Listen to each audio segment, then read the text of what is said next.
Welcome to another episode of Bitch Please with Daniel Fernandez. I'm currently in Melbourne and I have a very special guest with me, one of my favorites all the way from Singapore. Give it up for Fakkah Fuzz. Yo, what's up? Yo, yo, What's up, yo. guys? Thank you for having me on your pod, Daniel. And this is Yeah. a nice little makeshift pod setting that he has here. And Yeah. it's, I'm so amazed that you have this this I would never go through this as a comic. I always feel like there's a certain kind of laziness that comes with being a comic. There is. Yeah. There is. So the fact that you would lug all this equipment by yourself just to Yeah. do this, this is Well, very just- non-comic of you. For me, it's just something I enjoy doing. Remember we discussed this, right? As long as I like doing it, Yeah. I will do it. Yeah. And I want to make sure that I'm up to schedule with the podcast and other content that I'm dropping. So yeah, because if I had not carried this, it would be about a month and a half to 2 months without any podcast episodes. Yeah, you dropping. lose your audience that way. Yeah, and I Yeah. always just carry my camera and gear around. You Yeah. never know. Yeah. You know, and a comedy festival is always You get a good a guest, good you know? place. Yeah, you never know where you get a good guest who recently dropped a Netflix special. Yeah. Yeah. How do you think a lot of comics now have podcasts and then you kind of have to make sure your podcast is a little different from the ones that they Yes. have though, you know? Yeah. Like personally I have a podcast myself, but Yeah. every comic that every male comic especially, you know, they always Yeah. feel it like the podcast is almost like how we stay afloat. People get to know us Yes. as our characters Yeah. before they watch the jokes on stage. So that's Yeah. kind of very nice Yeah. to know. Yeah. Yeah, and I think it's a great way to also maintain that content engine, right? Because you can't keep dropping stand up all the time.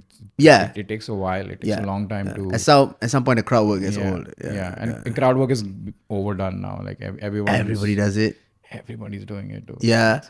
Yeah. How big is that Palestine video that you have now on you have that Palestine and Israel video, the one that Joffrey? Yeah. I think I last checked on the one on my account is about maybe 3.9. But a bunch of other accounts have also shared it. So I think cumulatively it's around 20 million. That's crazy. Yeah. That's crazy. All thanks Yeah. to the IDF. Yeah. Who would have thought? Yeah, just buy tickets, guys. The fuck. Yeah. Just get your fucking Who would have tickets. thought the IDF would have given me my biggest? Jeez, what a bunch of losers. Shit, man. So so we're on your pod right now. We're this on is the my shit. you're on my hood now. This is the shit. I mean, your hood. What do you think of Melbourne as a whole, man? Do you like it? Dude, I love it here, man. Yeah. Yeah, I mean, we've been coming here for a long time now. I think it's kind of like Melbourne is kind of like a second home now. Yeah. Like I can give you directions to some places. Shit, no way. Yeah. No way. Do you think you can survive just by hanging out with Indian guys here? Oddly enough, you've seen this. Whenever I travel, I've been hanging out with you guys throughout the festival. I mean, of course, I spent time with Azim and Puneet as well. But whenever I travel internationally, I prefer to hang out with the locals Yeah. over there. Yeah, you're a very I'm not a fan of more of the same. Yeah. Like if I wanted to meet more of my own people, I'd just stay in India. Yeah, where the originals are. Where the you know, originals yeah. are, Where yeah. everybody's there, everybody's Indian there, and you hang Yeah. out with Indian people all the time. Yeah. So I just want to go out and find out about other people, Yeah. you know, for a change. That's And I also feel like if you hang out with people from other cultures and countries, you kind of there's a nice exchange. there is. You know, There and we've is. been doing that, right? We cooked Yeah. for each other. Yeah. We spoke about comedy. I love the conversation we had last night about the Mount Rushmore. Yeah, Mount Yeah. Rushmore of stand up. Yeah. So we created a Mount Rushmore of different genres. You know, Mount Rushmore of comedy, Yeah. Mount Rushmore of overrated comedians, Yeah. Mount Rushmore of underrated comedians, Yeah, Mount yeah. Rushmore of comedians that fucked up. The Mount Rushmore of the best comedians to ever impact the culture: white, black, Latino, yeah. Asian, Yeah. UK. So yeah, those kind of things that we So I enjoy that. I enjoy that banter that we have. I enjoy the exchange of ideas, and I always feel like I learn so much more from people who are different from me. Yeah. You know Yeah, what I mean? I feel like that with dating, man. Yeah. You like to date a girl from a different race, just to get yourself into Yeah, a different. but at least you get to do that space. in Singapore. You have Yeah. that, right? It's a multicultural country. Yeah. In India, not so much. But with the, they don't.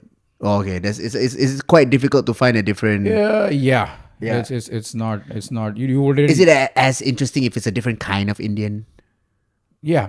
right? You get that as well. Yeah, So every like a state, Punjabi dating a Sindhi. Yeah, 100%. Yeah, you know. Punjabi and Sindhi are still fairly similar, but a Okay. Punjabi dating somebody from the south would be would be somebody from a Tamil fair Nadu equivalent. Yeah, dating. somebody Yeah, from yeah. Tamil Nadu Yeah. dating somebody from Punjab. Yeah. Wow. Okay. Or somebody Okay. from Goa dating somebody from the mountains. So What the fuck is on the mountains?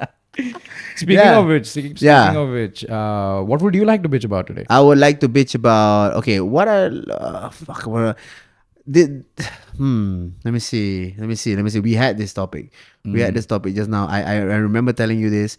Oh, okay. So we're on the topic of relationships, right? Right. Like we've already mentioned before this about like how I like to date people from different cultures, but at the same time also like I haven't really been I guess the best at like securing a partner for the longest time, you know, and we all have our own traumas and we all go through that. But sometimes I feel I like think the trauma you have is too many options. okay, the only relatable person in this whole festival right now, among our peers, is the only relatable person right now to me. Yeah. So I feel like as we grow older, Yeah. I realize that okay, maybe I want to settle down. You know, maybe I want to settle down. Maybe it's time for me to like find a nice wife. And then I look through like the Rolodex of like people that I used to know. Yeah. And I found this girl, and I was like, oh, okay, we've been friends for very long, and she's actually been very, very nice to me. You know, every time I'm having a hard time, she'll text, she'll check up on me, shit like that. Or sometimes she'll call me, and then if she's having a bad time, you know. So then I asked her, I'm like, hey man, I just casually asked her, I said, like, do you think we should just get married, the two of us? Let's just do it. Let's just do it. You and me, just get married. And she's like, okay, but I have some terms. I'm like, terms? What are your terms? I'm like, okay, sure. It's just like, whatever you earn, your money is my money, and my money is my money. And I was like, all right, go on. And then she goes like, and for a dowry, I want a mansion. And I'm like, okay, that's almost impossible to get in Singapore. And she's like, okay, just buy me one in Bali. And is she single right now? I suppose so. I'm surprised. I'm supposed. I'm shocked. She sounds like quite the cat. Wow, right? So then I'm like, what do you provide? I'm like, what are you providing that warrants that kind of request? You know, like sure, I can be the provider, but what makes you feel like you have ownership over the things that I earn, and then I don't have any ownership over the things that you earn? Shouldn't this be a shared collaboration? Yeah. You know, of course I could. Like, I don't understand why when it's very convenient for the woman, then the man has to be the provider. But then when I guess it's time for equality, then it's like, okay, things need to be equal. I was like, but that's just not equal. You just you know, what you ask for is not equal. That's why it's the role of the man to be a provider. All right, if we're gonna play roles, then I don't think you're gonna be very happy if I were to tell you what your roles are. You know, right? So if you're trying to classify me into me doing the roles, then you kind of have to like also sit into your roles. Yeah. Right? Shocking that she's single. So What did she say when you said that? So I think it came like to a point where we realized that, okay, both of us had different ideologies and opinions about things. So we're like, all right, so we're never getting married. Wait. So, I mean, I'm heartbroken for you. I mean, I feel really bad. you definitely did not dodge a bullet there. Wow, you know what I mean? Yeah. But tell me this. So she's traditional when it's convenient. Is that what you're saying? Yeah. So where you're traditional when it's convenient, right? And then and I'm thinking to myself like, how much pressure should a guy go through, you know, just to maintain a stable foundation of a life, right? Yeah. If you're talking about like guys, what is the role of a guy now? Because there's so many schools of thought where like the guy should be equal to the woman. And if the guy should be equal to the woman, then I guess looking at a broke guy should not be any different than looking at a broke girl, because there's more stigma when you look at a broke dude. Guy, broke men don't get the same respect that broke women do. Yeah. Like if a woman is broke, men will rush in to kind of be like, yo, I can get you a drink. I'll pick you up. Yeah. You know? But if a guy is broke, He's just a motherfucker loser. he's Yeah. broke and alone. Yeah, he's broke Yeah. and A alone. broke man has very few friends, and if he has Yeah. any friends, they are also broke. Yeah. Yeah. So, I agree. There is this unfairness in how we treat men and women when it comes to these things, and there is a big hypocrisy. Yeah. Like, so sometimes when I feel like like women get to kind of like ask for more than a man is allowed to. yeah. Yeah. You know what I mean? It's fine because I guess like for them naturally, I think in by society standards they're supposed to kind of like or maybe they're more inclined and lean into providing something that we cannot, which is a very nurturing environment, right? Yeah. So if you can provide that, then I guess that sometimes you have to be okay that comes with certain roles. Yeah. You know, but if you are not okay with the roles, but you want to benefit of a provider's role, then I don't see a balance in this. Yeah, I I agree. don't see a balance in this. And there's another angle to this where today, because of the fight for equality, right? Like for example, with our parents' generation, it was a very more traditional setup, right? The man provided, the woman probably stayed at home, took care of the kids. Yeah, and, yeah. That's the traditional. That's a traditional way. So our generation is the first one to be like, no, we both of us can do everything. Like you and I cook, for instance. Yeah. Right? Like, so we know that when we are in a relationship, there's always yummy food on the table because we take the lead on that. front, right? Yeah. I prefer cooking. Stay Same out of my here. kitchen. Yeah, dude. Yeah, it's the same. It's the same. Yeah. I keep telling my girlfriend, I'm like, "Oh, this is my kitchen," and she's like, "No, it's our kitchen." I'm like, "No, those are my spoons." you know what I mean? You just sit. Yeah, the kitchen is my safe space. Yeah. So, but here what's happening now is there's so much emphasis on, okay, now both partners should do everything and share the load, which I agree with, fine. And then there are some people who are like, you know what, I'm still a traditionalist. I'm a little old school. I like a man who can provide for me. I like a man who can, take care of me. I like a man that I can submit to. And I have no problem with that. I think that's fine as well. But then what you're saying is correct, because then, okay, if you want me to be the provider, then you have to be the nurturer.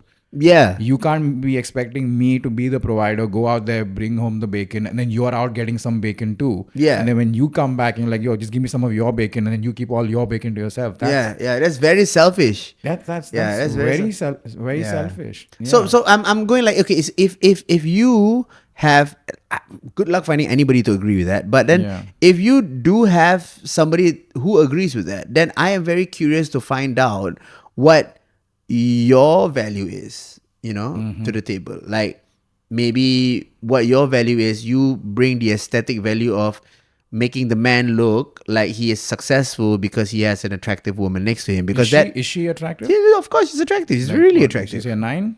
8? Yeah, she's definitely more than 6.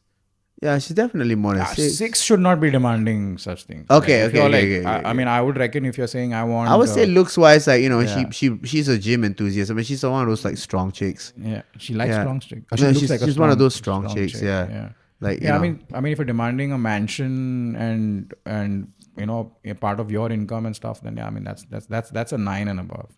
Yeah. I mean, she really looks good. She looks good. I mean, she turns heads. Like she looks good. She turns heads. Yeah, she turns heads. She looks good. So I guess she is, in fairness to her, kind of like requesting something based on her reality. Because I think like what she experiences in the everyday life, being as hot as she is different from like what a regular person would ask for. So she has a lot of hot privilege, basically. I wouldn't say she has a lot, because she doesn't seem like she's living the most happy life in terms of that. Because I wonder why. Yeah. It's No, an enigma. it's because I feel like maybe because she thought that when she put it together, everything was gonna come into place. Yeah. But it didn't.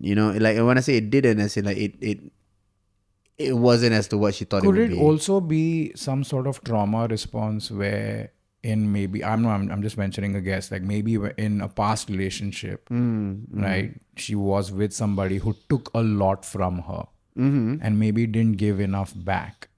So maybe now to protect herself, she's like, okay, I'm holding on to what's mine. That's fair. That's fair. if you're willing to give me what's yours, and you're okay with not taking what's mine, then I can trust you. Yeah, I think it's definitely a trauma response from like one of her relationships where she like felt like she felt like she gave everything and then she got her heart broken, and that heartbreak I don't think she's recovered from. Right. So Yeah, then this could be a case of just her protecting herself rather than being delusional, because of course the request on the surface sounds so delusional. Like nobody in 2024 is going to be like, hey, Yeah. here's how I Yeah. want things. But it is quite possible that some major shit went down. Do you feel more comfortable playing a provider's role, or do you feel more comfortable with a 50-50 split? Honestly, given that I'm in show business, it gives me a little comfort that my partner is doing really well in life. So that kind of, uh, gives me an additional motivation to take bigger risks. Right? But if I am the sole provider, and then how things are with show business, it's always up and down, right? So then I would reckon that it would put pressure on me if my partner wasn't bringing bacon on the table. Right. Yeah. So the fact that my partner is really killing it in her career makes both of our lives easier. Right? And it's a nice complementary system we have, right? So she gets to go to the office and she conquer the corporate world, and I take care of stuff at home, man. Like so I run the kitchen and stuff like that. So there's a nice symbiotic give and take over there. Of course, she cooks as well whenever she's on home on the weekends and stuff. But I would not feel very safe. I mean, see, at some point, maybe if we become millionaires, right? Yeah. We've got generational wealth. Then maybe like it wouldn't matter to me. Yeah. In fact, even if it gets to a stage where we really hit it the big time, Yeah. maybe we would tell our partners, listen, man, life is short. We have all this money now. Quit your job. Let's just travel the world. And that's something I would love to do. Right. But I think when you're in your growth phase, I think it's important to grow together or be with somebody who's also bringing something to the table. Because then you're just pulling yourself and then you're pulling somebody else who's either not contributing or just expecting you to do everything. And I think that's a kind of pressure we don't need. I understand that. Yeah. But you have traveled the world, though. You have traveled the world. Like you say, like if you want to, like, it's just like. No, I'm talking like in the sense of like unrestricted freedom. Yeah. Where you have banked so much that you could just tell your partner to be like, yo, quit your job, man. We're good for the next 40 years. So that's such a good feeling to feel, don't you think? And eventually, yes, that is what I would want to get to, a place where who wants to work their entire life? Yeah. That's the con, right? That is the whole con. That's con. No, that's what hot women want. They want not to work. Yeah. No, those that are focused on like aesthetic and there are many women out there online that are looking for the deal that is, I don't want to work. I want a perv with money to fund my lifestyle until I die. I get that, and there are quite a few of that. Yeah, and it's fine. It's fine if what you are providing is feeding the perv's needs, and the perv has the money to continue. Yeah. And then by all means, I think you gotta get by somehow, right? Yeah. But then you have to be okay with the perv being a perv because he's gonna go with other. Exactly, and your looks are going to fade. You are going to put on weight. There's no there's no escaping that. And that is true. So which is why if sorry. Like if I make it, or when I make it to the big time, I want to be able to tell somebody, or if I say, listen, you know what, honey, why don't you just quit your job? We're good now. We're good. You've got a ton of savings and investments. I'm selling a decent amount of tickets. Life is good right now. Let's just do what we want to do. I want to be able to say that to somebody who was with me when I had nothing. Understand. You know what I mean? Like I feel like because let's say you make it really big. Right, you've blown up and you're like a millionaire now, whatever it is. You've got what you want. You have more than enough. Yeah, and then it's too easy to find somebody. Then everybody wants a piece of you. Yeah, everybody wants to be around Fuzz. Everybody wants to kind of be that person standing next to you, but they haven't earned it the same way somebody who has supported you when you had nothing has. I understand that. I understand that. There's a certain value and trust that comes with that. Yeah, exactly. Which is why you need to start finding somebody immediately now, because you're going to break into the big time very soon. Then you don't want these posers being like, hey, Fuzz, Yeah, that sometimes that facade or that pretense can kind of make you feel like that's reality, but it really isn't, man. Like people that hang around you just because you're somebody, and they'll just make conversation because they know that you have something that they've always wanted to have, like then I find those people fake. Like even in Melbourne, when there's certain comics that would talk to you and there's certain comics that wouldn't, right? But I know the real ones that have spoken to me way before anything has ever happened. And these guys have always been nice, and these guys have always been genuine, and I've been genuine to them. That's why you always got to be nice to all comics, man. You never know which one of them are going to blow, even though they suck. Like you were just telling me, like an open micer randomly from India can blow up and become a mega superstar, right? Imagine if you were a dick to that guy. Right? It happens in show business a lot. Because we have this idea of linear progression, right? We have this idea that, okay, so if I started first, I'm going to be first always compared to anybody else who started after me. But that's not how show business works, man. No. And again, it's not a merit-based system. It's a mix of talent. It's subjective. It's a mix of talent. It's a mix of who the powers that be want to push. So you're not always going to have everything lined up. So it makes sense to just be nice to whoever's being nice to you. Because like you remember times when some of these comics that were starting out and they were not they were smaller than you. And then they become bigger than you. Or maybe you remember a time where you were smaller than the bigger comic. And now you're bigger than the big comic that you used to look up to. That's just the way the ecosystem... that's just the way showbiz works, right? So, back to the initial topic. I think it's very important for us to get partners that are very stable. So, I think a stable... That's what I'm saying. A stable person, right? A stable woman... would not want to hang with an unstable motherfucker like me. Or maybe they would. Maybe they want some kind of like excitement in their life. But in what ways do you feel you're unstable? I mean, we're artists, man. We're out here like thinking about like, what if the world, But I still feel like we've done a lot in the last 14 years. We have, and we still have a long way to go. But I think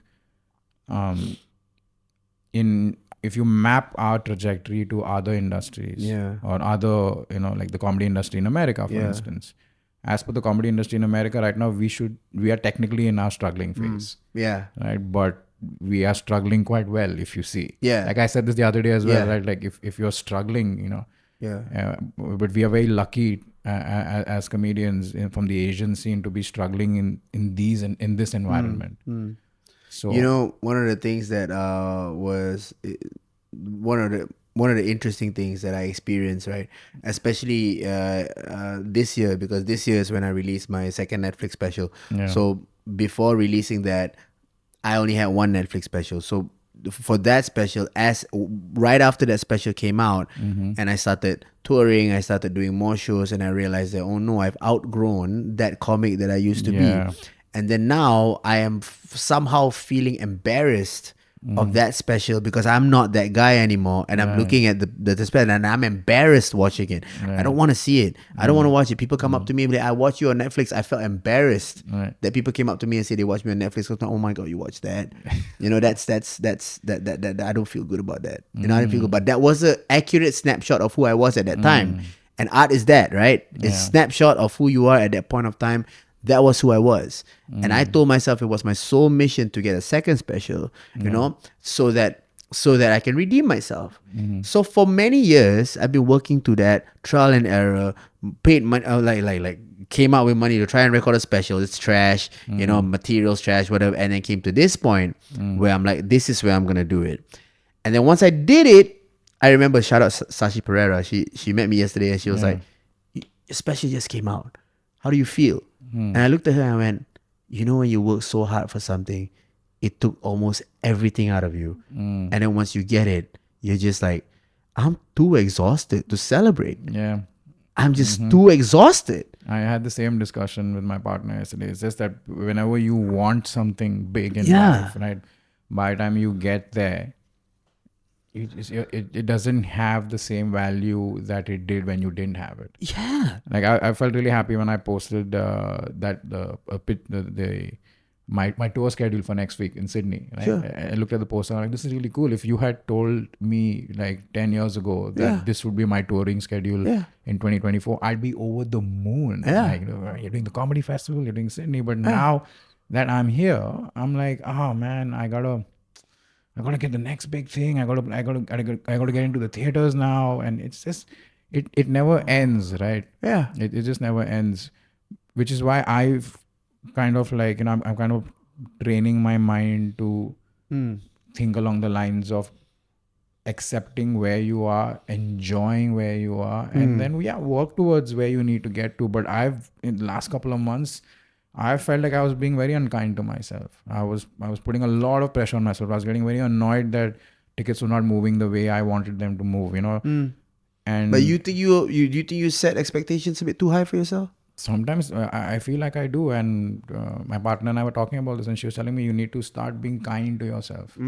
Like sometimes I feel like I treat myself like that, that strict parent who's always, berating their child, like no matter how well, and the child is doing well, but there's always something that's not good enough. So it's like, you've achieved all of this, but no, you could still do better. And that creates a pressure where you are now holding yourself to a standard that's high, which is great, but you're putting a lot of pressure on yourself. Yeah, but you are. Yeah, we don't stop to see what's up. Yeah. We don't stop to actually observe and be like, oh my god, like I'm actually pretty awesome. Like this. I mean, you have to pat yourself on the back, right? Like so when you say that your first Netflix special, when you look back at it, you don't feel very proud because you've evolved as a comedian, but you have a Netflix special. Yeah, that's a big deal. Yeah, you know what I mean. So sometimes, and as artists, we like punishing ourselves, right? Like even look at us when we had a first couple of nights of the festival were kind of rough. Yeah. Anybody else in any other profession would be like, you know what, I'm never doing this again. I don't know why I'm putting myself through this and I'm losing money. I'm not going to do this again. Both of us, we met after our shows and be like, man, tonight was rough, man. Yeah, and then both of us in unison just went, can't wait to come back next year. Yeah, right? Yeah. So we kind of are suckers for punishment in a way, but at the same time, I think it's very important for us to not be too unkind to ourselves. Yeah, but the first night was rough, man. That first night was so rough. It's the first night, it's my first time actually doing a solo show by myself and knowing the hustle of doing that. Yeah, that first night was rough, and the subsequent nights were a lot better, of course. But then realizing that made me feel like, oh no, this has been the grind that you put yourself through, and I want to put myself through this grind. Like I want to put myself through this grind because I want to expand and I need to expand, because there is no, like, if you remain idle, then you would slowly crumble inside. Like, you won't feel very good. There's a danger. There is a danger to becoming too comfortable. Yeah. So I think it's okay to, like, I don't know if I want to say dislike, but maybe be like, yeah, okay, that was who I was 3 years ago, but this is who I am right now. But who I was 3 years ago also helped me get to who I am today. Okay. So maybe, like, I don't know, I think the first special was good. Yeah. I mean, it's a bitching podcast. We're bitching out here. You know what I mean? We're like bitching about ticket sales and shit. You know what I mean? Yeah, I feel like I'm finally comfortable in my own skin at a very later stage in my life, because like it's always been about a facade when it comes to performance. Now here's the thing. Here's the beef about performance that I have. Like, because I know how ineffective it is for you to always be working under a character of a facade if you're doing stand-up, right? Yeah. Like, look at me, like I have a moniker, Fakkah Fuzz, right? My real name is Fazri Rashid. And realizing that when you live your life and you perform stand-up as a character on stage, as opposed to your real self, that is not as sustainable, I feel, as you being yourself on stage. So a lot of the times, you will find that that character's career is doing better than you personally, Personally, right? And at some point you will either have to be friends with that character or you'll get really sick of that character, Yeah. right? And that character doesn't have to have it could be of a different name. I mean, or that character could be an exaggeration of you. Yeah. But if you don't go out and show your real self, Mm-hmm. I think in at any point of what you do, that will eat you up inside, and it will compound. Yeah. It will compound to the later stage of your life where you're like, oh fuck, I'm depressed. Oh fuck, I don't feel like, I don't know why. And the reason is that. Yeah. I think good art is about authenticity. Mm-hmm. But since like when we've discussed the creative process and show business in general, so what do you see, or how rather do you see your partner or potential partner fitting into this system that you have for yourself now? Okay, so here's the thing. I don't know if I can date another comic. Like we discussed this before. Like, can comics date other comics? My answer is I can't do that. Right? Because I am way too selfish with the spotlight for me to share that spotlight with anybody else in my life. In fact, I'm gonna be real with you. I'm very glad that the people near me who are in my life are in different fields of work. Right? Because like it keeps me unique. Yeah. Although I do understand that there are many people that want to come into stand-up and try out stand-up on your own if they already have an audience. Right. I have no problems with those kind of people because at the end of the day, you do what you want. It's supply and demand. If somebody wants to buy your supply, then go get your money, do what you're supposed to do. Yeah. But being in a relationship with that person, right? Having, especially in a field that we're in that is so competitive, Right. I don't know if I can handle that. It's like having work at home, you know what I mean? Yeah. It's having work at home. And of course, there can only be one drama queen, bro. Yeah. You know what I mean? There's going to be one person that's ever like over analyzing life, over exaggerating arguments or opinions. Yeah. You can't have. And there are so many benefits to dating somebody who's not from show business, right? Somebody who has a job in the corporate world, maybe. Because one of the biggest benefits is that every morning they leave. They leave for about 9 to 10 hours. So you have that time to yourself. And I genuinely believe that, it's important for both people in a relationship to have time away from each other. But if you're a comedian and both of you are going to be in each other's faces all the time, it can get challenging. They need their own, we need our own space. Okay, cool. That's So you want to be with a civilian. I want to be with a civilian because a civilian would ground me. But here's who I can be with, but very dangerous for people to be with. If your partner becomes unless it's your wife, Right. if your partner becomes your manager, that one, that's a dangerous one. Yeah. But unless you're in a relationship where like your wife's your manager, then I've seen that work with many comics. But like if your girlfriend's your manager, I don't know if that's a good idea, man.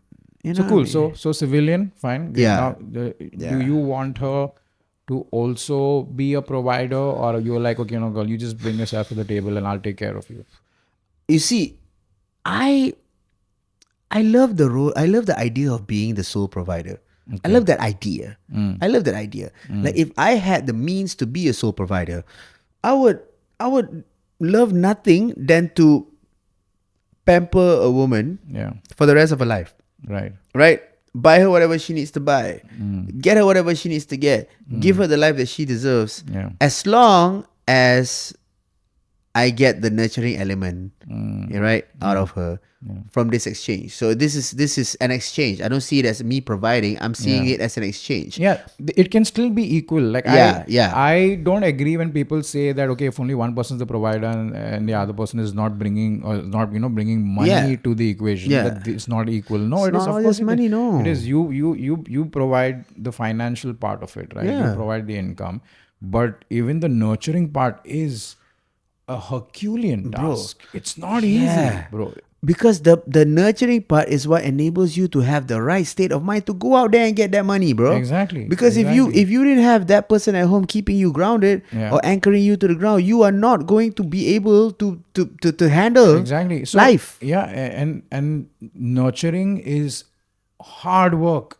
especially if you have kids in the equation, it is hard work. Yeah. So if you're somebody who says, okay, cool, I'm not inclined to, get a job and, deal with corporate politics and work my way up the ladder, grind my nose to the stone. I don't want to do all of that. But you still need to have serious life skills. You need to have serious life skills. You need to understand how shit works. You need to understand how to run a house. You need to understand how to manage the finances of a house, manage the inventory of everything that's in the house, raise your kids, nurture them, Yeah. So that's also very important. So people can't be like, oh, okay, so I just want a husband who's going to who's rich and take care of me. Yeah. No. And you hear a lot of women saying that, Yeah, I just want yeah. somebody to take care of me. Yeah, great, but bitch, you got to take care of him as well. Yeah. I mean, he will take care of you in terms of sustenance, in terms of shelter, but you got to take care of him by providing a home, man. Like you got to provide you have to make the house a home, and Make the house a and home. that money cannot buy it, bro. You have to have that skill inside of you. Yeah, 100% make the house a home, and kind of create a safe space for both you and your partner and your kids, and you got to go to the gym. I mean, but in any case, I hate, you know what I hate? I hate when people, when they're single, like they're so conscious of their fitness and their health and how they look to the rest of the world, right? They're at their peak, right? And we've noticed like some couples, when they get into a relationship, they just let themselves go. Yeah. They don't look good after that. Man, Yeah. like, what happened? Like, Yeah. Like, and both of them, both partners. I'm like, what happened? I mean, they just got like comfortable. I want to have the product that was advertised. You know what I mean? Like, don't go showing me like this hot ball and this intellect and all of that shit. And then like a couple of years later, you haven't been to the gym in forever and you let yourself go. I'm like, yo. Technically, you did get what was advertised. She advertised you what the product was before, but then, it just, through time, time just... Yeah, but time isn't kind. I agree that time isn't kind in the Look sense at my hairline, that, bro. hey man, you look good. Yeah. You look good, bro. Like I would find it really hard to imagine you with hair now. Okay, that's good. You make it look good. You make it, Alright, I'd look terrible as a bald person. Thank God, because your hairline is fucked. I'd look horrible. I would hate myself if I ever got bald. I'm like, that's it, I'm done. Like, I can't pull off the bald look. But see, I get what you mean. I mean, like, life happens to people, right? You're not always going to look young, but you can tell people that who look after themselves versus those who don't. That's my whole thing. Unless, I mean, come on, the usual disclaimers. If you have an illness and you have a condition and that's making you be a certain way, then that's fine. That's fine. Like, if you're just letting yourself go because you don't feel the need to impress your partner anymore, like, it's so important to impress your partner. To feel the need to impress your partner all the time, actually. Man, all the time. It has to be like that. The day you stop trying to impress them, then it's like that fire burns out. Dude. Yeah, it burns out, and then when you get comfortable, that's like, that's comfort is a killer, man. I mean, as cliche as it sounds, especially if your partner has got you the mansion you asked for, and then you let yourself go, bro. Just imagine, like, the same chick, right? If you said, okay, cool, I'm down with this, I'm okay with it, I'll get you a mansion, my money is your money, and, your money is your money, and then... Everything, and then she lets herself go after she moves into the mansion. All you gotta do is keep yourself hot, that's it. Yeah, but she stops doing that, then what? Then what? Then what? And it's the same expectation from the guy as well, right? The women should also have the guy that was advertised. I'm actually very glad that after my 6-year relationship that we were living together, when we broke up, I'm actually glad that we weren't married at that point, because I was at an age where I could have gotten married to this girl, and then we broke up, and all she had to do was move out. Yeah, like, we didn't have to sign no papers, we didn't have to divide no assets. She just moved out. And personally, I feel like, wow, I really dodged the bullet. Yeah. Not because she was a bad woman, but like, she wasn't, but I dodged the bullet because if I married this girl, I would have been going through hell right now. To separate. Lawyer fees, separation, dividing of it, insane amount. But I saved so much money 100%. just because I didn't dive into that. Like, I think at the age of 39, I have successfully skipped 2 divorces.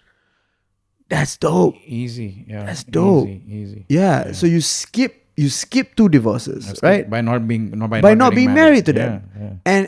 And when that happens, then I don't understand what the appeal is for you to end up in a household other than religious obligations. We're talking about marriage? Yeah. Other than religious obligations, I don't understand why you would then get into that. Because if you do, then I really envy you for being so sure about your decision. You know, because it is something that I do not have the courage to be sure I of. would say that marriage makes sense if there are children in the equation. Right? Because the process of, just having a child takes a toll on a woman. Yeah, Right? yeah. And bringing a child into the world and then raising, cats and dogs die within 10 years. This kid is probably going to live for a while. So, Yeah, so hopefully. hopefully. Yeah. And in that, as a woman, you want to have some sense of security that this guy is not going to just fucking get up and leave. Then you lock him in with a kid, no? Yeah. Because if you and there are couples who have kids but they're not married, but that's fine. That baby works. mamas. Yeah. But like the guy could just up and leave whenever he wants. But there are laws now that recognize live-in relationships also. Yeah. In India? In India, yeah. Also, Not at the same level as marriage, but there are laws that provide rights to couples who live together. what kind of rights you talking about here? I'll have to ask my lawyer. Okay. Because it involves me and my girlfriend. So. But I think the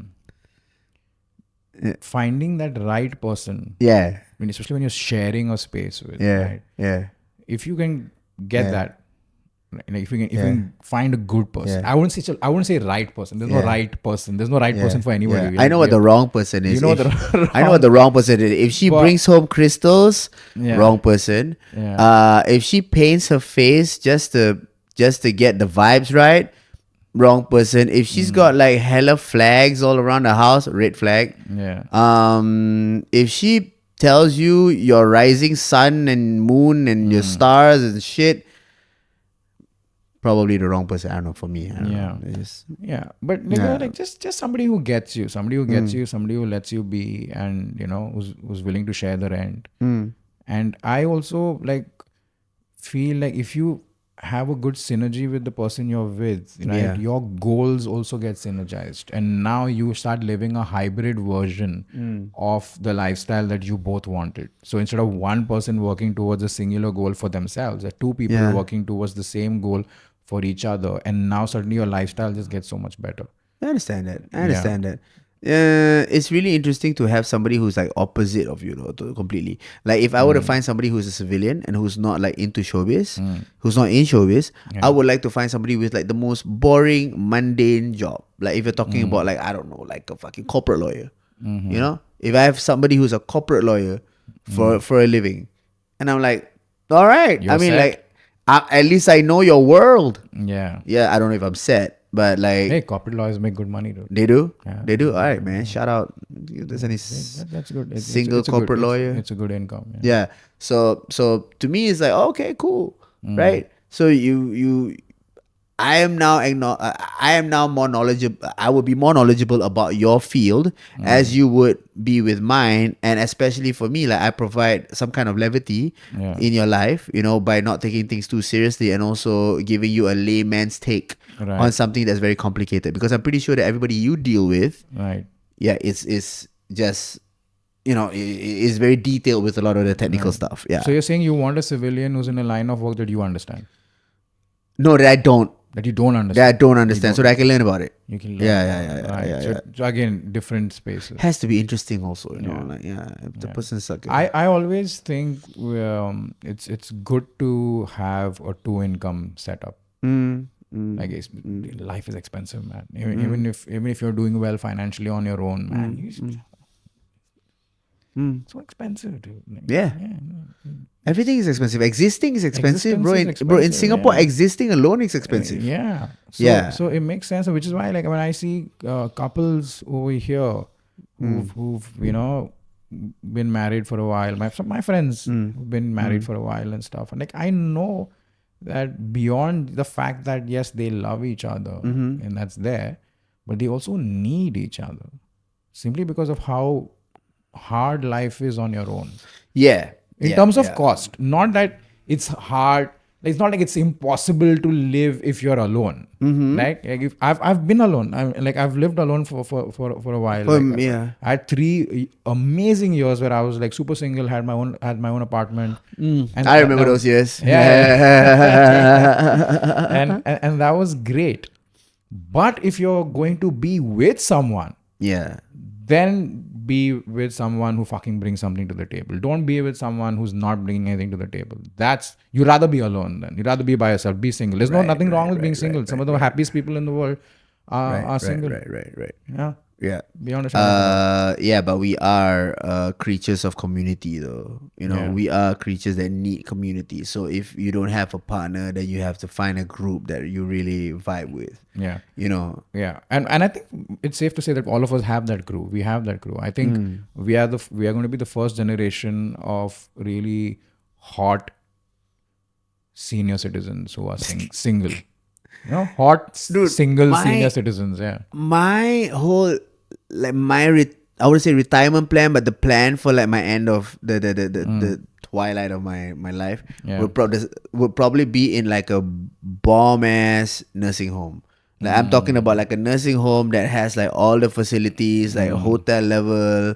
You know what I mean? I'm going out there, I'm playing like, I don't know, or maybe not chess, but maybe checkers. I'm playing checkers with other old people, who's there, and then like talking about the past and stuff like that. And once in a while, family comes and visit, but they visit also in a very comfortable setting. That's how I want to And go. it'd be so hilarious if you bump into the same chick at that age, right? Yeah, and I'm like, oh shit, and then we fuck. Your walker is my walker. My walker is my walker. Yeah. That's how I wanna. That's how I wanna be. But I think if you keep your health in check, you should be able to still be a walking, functioning old person, even in the later years of your life. You should be able to do that because 100%. you saw that guy from Police Academy, the Police Academy, whatever the fuck the guy's name is. He's what, 70 something? 78, bro. He looks like he's 40, bro. Yeah. It's crazy. So if he can do that, Yeah. 3 hours a day at the gym.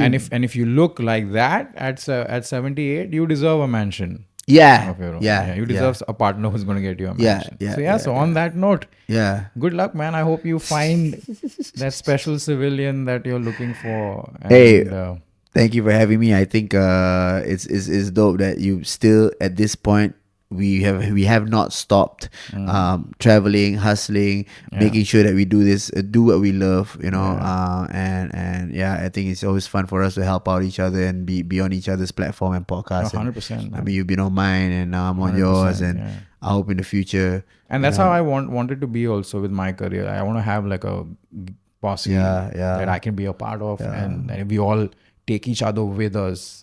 I want to continue doing that, for the rest. I was telling Jason the other day as well, man. It'll be so cool. Like, we've been chilling in Australia for many years now together.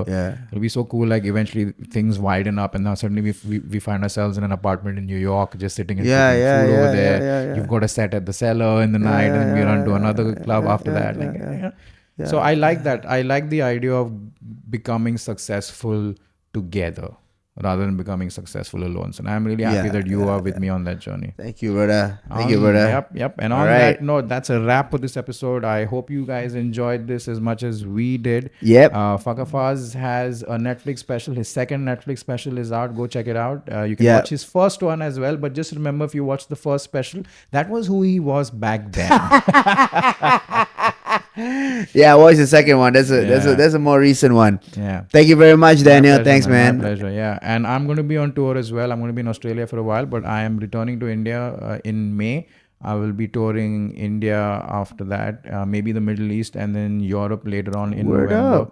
So please keep an eye out for those dates. Again, keep in mind that you may not always get updates that we post. So if you're following us on Instagram, please be sure to hit your notifications on so you get updates about the shows as and when we announce them. And this podcast is on a pay as you like. So if you would like to support this endeavor, all the struggle that I go through to carry all this gear around and record all over the world. The payment links are in the description of this video. So yeah, that's a wrap. Thank you so much for joining. Thank you, Fuzz man. and me. My name is Daniel Fernandez. This is Fakkah Fuzz, and I hope you enjoyed this as much as we did. Take care. Thank you, brother. Thank you. Nice one, man.